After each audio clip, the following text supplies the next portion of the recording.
వైసీపీకి చెందిన ఇద్దరు ఎంపీల ఆస్తులు భారీగా పెరిగాయి. Rajampet MP Mithun Reddy, Kadapa MP YS Avinash Reddy ఆస్తులు గడిచిన 10 ఏళ్లలో దాదాపు 532% పెరిగాయని ఏడీఆర్ సంస్థ తాజాగా విడుదల చేసిన నివేదికలో వెల్లడించింది.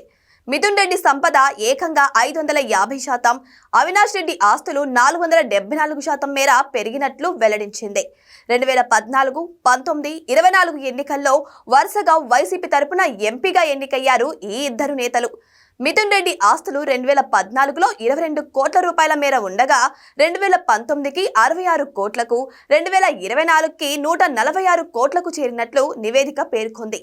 అత్యధికంగా ఆస్తులు పెరిగిన సిట్టింగ్ ఎంపీల్లో మిథున్ రెడ్డి దేశంలోనే 3వ స్థానంలో ఉన్నారు.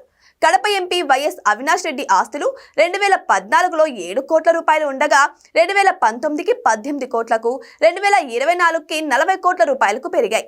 ఆస్తుల విలువ వృద్ధి పరంగా అవినాష్ రెడ్డి దేశంలోనే 15వ స్థానంలో నిలిచారు. కేంద్ర ఎన్నికల సంఘానికి సమర్పించిన 102 మంది అఫిడవిట్లను విశ్లేషించిన ఏడీఆర్ ఓ రిపోర్ట్ను విడుదల చేసింది. అందులో జార్ఖండ్ ముక్తి మోర్చా 804% పెరుగుదలతో టాప్ ప్లేస్లో ఉండగా వైసీపీ 532% ఆస్తుల పెరుగుదలతో 2వ స్థానంలో నిలిచింది. ఇక టీడీపీ తరపున గత 3 ఎన్నికల్లో వరుసగా గెలిచిన ఎంపీ, ప్రస్తుత కేంద్ర మంత్రి రామ్మోహన్ నాయుడు ఆస్తులు గడిచిన రోజుల్లో 177% పెరిగాయి. పెరుగుదల పరంగా రామ్మోహన్ నాయుడు దేశంలో 28వ స్థానంలో ఉన్నారు. మిథున్ రెడ్డిపై లిక్కర్ స్కామ్ ఆరోపణలు ఉన్నాయి. 3200 కోట్ల రూపాయల విలువైన ఏపీ లిక్కర్ స్కామ్ కేసులో మిథున్ రెడ్డి A4గా ఉన్నారు.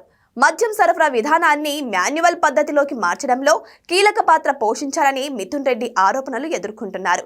డిష్ డీలరీ కంపెనీల నుంచి ముడుపులు వసూలు చేసి వాటిని షెల్ కంపెనీల ద్వారా మళ్లించారనేది సిట్ అభియోగం.